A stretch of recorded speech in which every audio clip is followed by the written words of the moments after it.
You know, the other day we closed out the program with a caller who unfortunately wanted to take issue with this situation where the two young ladies were killed by the falling pine tree. Terrible situation, and we certainly feel for the victims, the families, the children.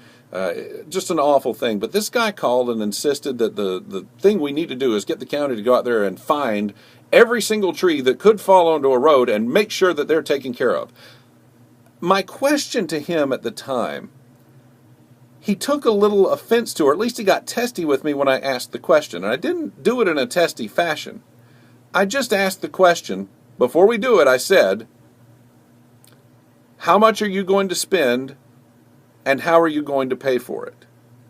That was the only question. And really, look, anytime there is anything proposed from the government, county services, city services, state, federal, anytime any new initiative is proposed by the county and city, that's the first question anybody should be asking.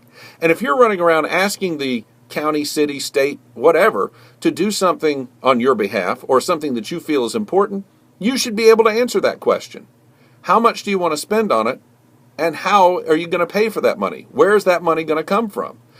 I'm still not sure why he got upset with me about it. Unfortunately, it was right at the end of the program, so we weren't able to really deal with it. But his response was essentially, well, if it was your life, you'd want him to spend as much as possible.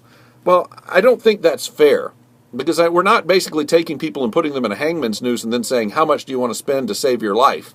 We're talking about a general happening, a terrible, tragic happening that unfortunately was a 1,000,000-to-1 shot at happening, and it did happen.